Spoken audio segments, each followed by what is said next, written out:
네, 주님이 주시는 기쁨이 가득한 심령 되시기를 바라겠습니다. 오늘 말씀은 히브리서 12장 22절에서 25절 말씀입니다.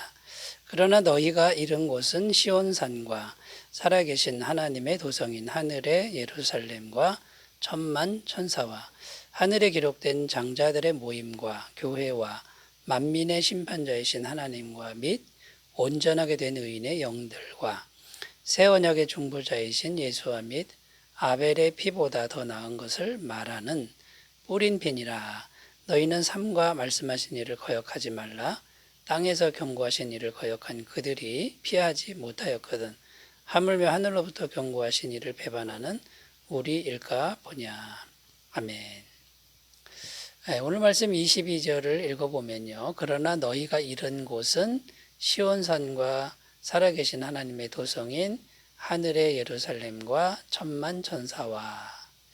자, 22절에 이렇게 기록하는데 여기 보면 너희가 이른 곳은 시온산과 살아계신 하나님의 도성 이렇게 이제 기록하고 있습니다.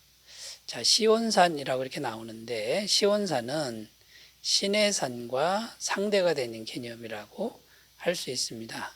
자, 그럼 신의 산은 무엇이고 시온산은 무엇인가 이걸 생각해 봐야 되는데, 자, 신의 산은 율법을 의미하는 겁니다. 신의 산에 하나님이 직접 무시무시한 광경으로 강림하셔서 주신 게 율법이죠. 그런데 이 신의 산의 분위기는 굉장히 무서웠습니다. 두려웠습니다. 그리고 하나님의 백성들은 산 밑에 있었다라는 것이죠. 시온산에 올라오지 말라고 하셨고 가까이 오면 죽는다라고 하신 것이죠.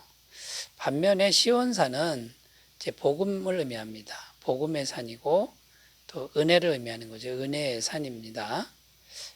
이 시온산은 하나님이 계시는 산인데 이 산은 구원받은 성도가 이미 그 산에 들어가 있다라는 의미가 되는 겁니다. 하늘의 예루살렘이라고도 하는 거죠. 이 시온산을 하늘의 예루살렘, 곧 하나님이 계신 도성이라고 하는 거고, 구원받은 성도는 이미 여기에 이르러 있다라고 오늘 말씀하고 있는 겁니다. 그래서 오늘 말씀은 어떻게 해서 성도가 이미 이 시온산, 곧 은혜의 산에 들어갔는지, 이미 들어갔다 이렇게 말씀하는데 어떻게 그렇게 되는 건지를 살펴보면서 은혜를 나누겠습니다. 자, 첫 번째는요.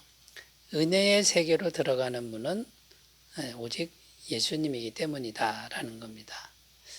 에베소서 1장 9절 10절입니다. 그 뜻의 비밀을 우리에게 알리신 것이요 그의 기뻐하심을 따라 그리스도 안에서 때가 찬 경륜을 위하여 예정하신 것이니 하늘에 있는 것이나 땅에 있는 것이 다 그리스도 안에서 통일되게 하려 하심이라. 자, 에베소서 1장 9절 10절의 말씀을 읽었는데 여기 보면 그리스도 안에서 통일되게 하려 하심이라 이런 내용이 있습니다. 이 말씀의 의미는 하나님은 그리스도 안에 있는 것만을 받으신다 라는 그런 사실입니다. 그러니까 그리스도 안에 있는 것은 다 하나님의 것으로 받아주시는 그런 의미가 있습니다. 이제 다른 말로 표현하면 어떤 존재도 그리스도 안에 있기만 하면 그리스도처럼 보신다, 여겨주신다. 이런 의미가 되는 거죠. 자, 죄인이 그리스도 안에 있으면 의인이 되는데 그 의인은 예수님이 의인이기 때문에 죄인이 그리스도 안에 있어도 의인이신 예수님처럼 보아주신다 이런 의미가 되고요. 자, 불완전함입니다. 우리가 다 불완전하죠.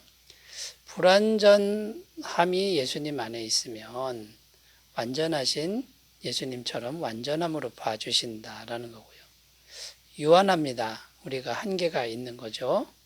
그 유한함은 그리스도 안에 있으면 무한함으로 바뀌는 겁니다. 순간이라고 하는 것은 영원이 되는 거고요. 죽음도 예수님 안에 있으면 영원한 생명으로 이제 바뀌게 되는 거죠. 변화가 되는 것이죠.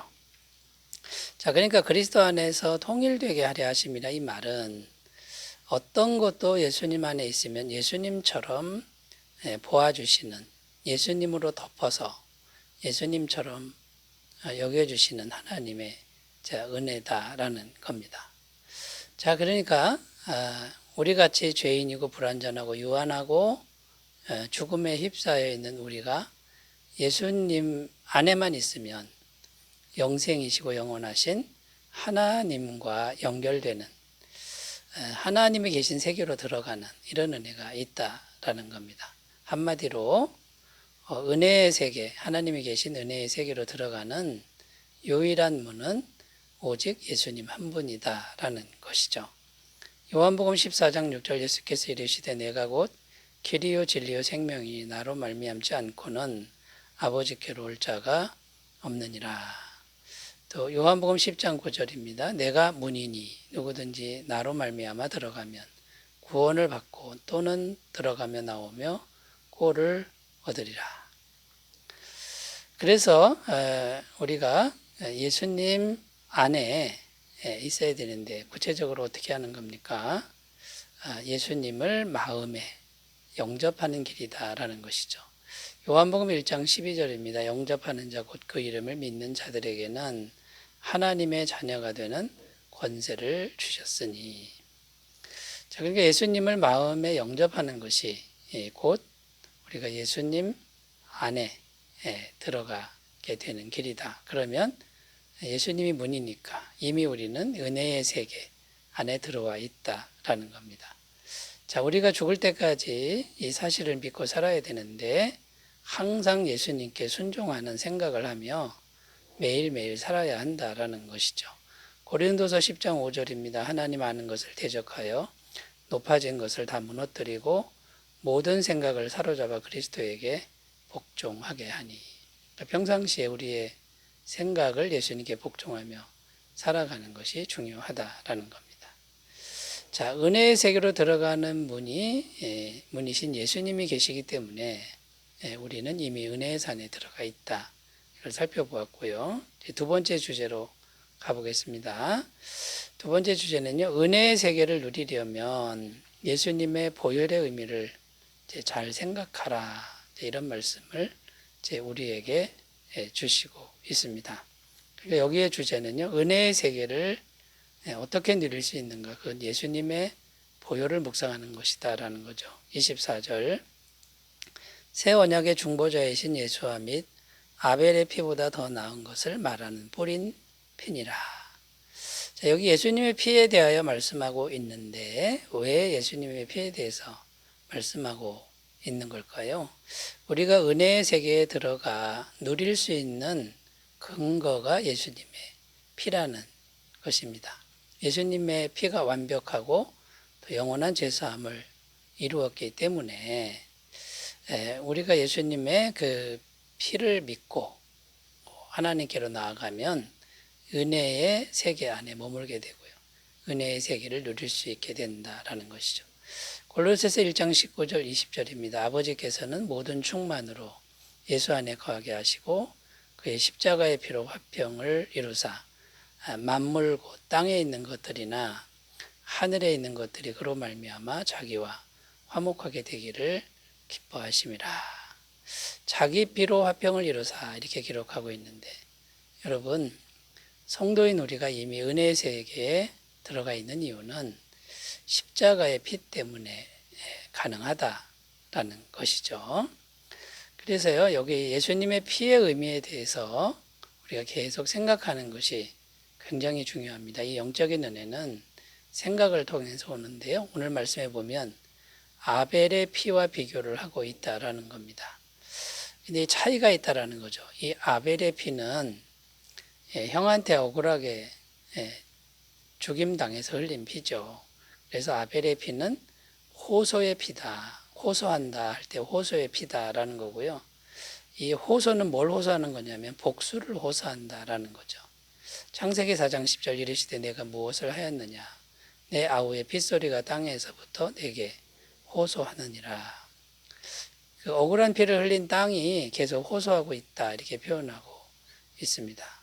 그런데 여러분, 반면에 예수님의 피는 복수의 피가 아니라 화목의 피고 용서의 피라는 것이죠.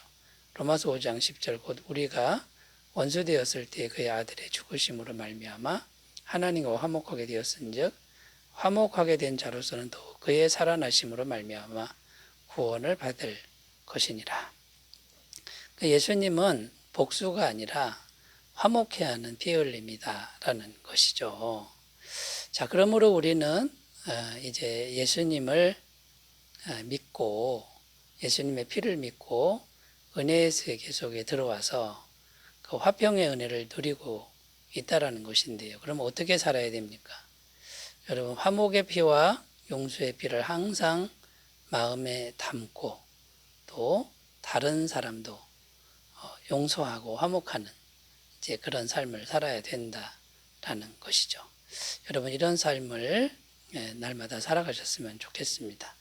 자, 세 번째 주제입니다. 세 번째 주제, 우리가 이미 어떻게 은혜의 세계 속에 있을 수 있는가, 이걸 생각해 보고 있는데요. 자, 우리는 이제 은혜를 누리는 사람인데, 그럼 은혜를 누리는 사람은 그 은혜에 합당한 책임도 감당할 줄 알아야 한다. 이런 말씀을 오늘 주고 있습니다. 25절입니다. 너희는 삼가 말씀하신 일을 거역하지 말라. 땅에서 경고하신 일을 거역한 그들이 피하지 못하였거든. 하물며 하늘로부터 경고하신 이를 배반하는 우리일까 보냐. 여기 보면 땅에서 경고하셨다 이렇게 말씀하는데, 땅에서 경고한 것은 율법을 주신 것을 의미합니다. 그러니까 율법을 어기면 심판받는다, 죽는다, 이제 이런 경고죠. 근데 하늘로부터 경고하셨다, 이것은 복음을 주신 것을 의미합니다. 그러니까 율법을 어겼을 때 심판하는 것처럼, 그러면 더 중요한 복음의 말씀을 우리가 버렸을 때는 당연히 더 큰 심판을 이제 받게 된다라는 겁니다.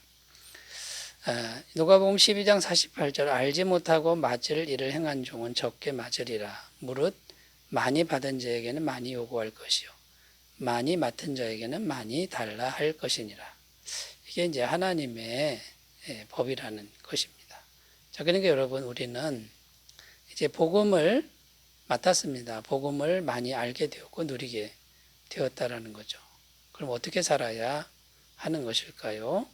첫 번째는 자기 자리에서 충성되게 살아야 한다라는 것이죠. 마태복음 25장 21절 그 주인이 이르되 잘하였도다 착하고 충성된 종아 내가 적은 일에 충성하였으며 내가 많은 것을 내게 맡기리니 내 주인의 즐거움에 참여할지어다. 그러니까 충성은 꼭 많이 남기라는 게 아닙니다. 작은 것이라도 성실하게 일하는 것을 의미하는 거죠.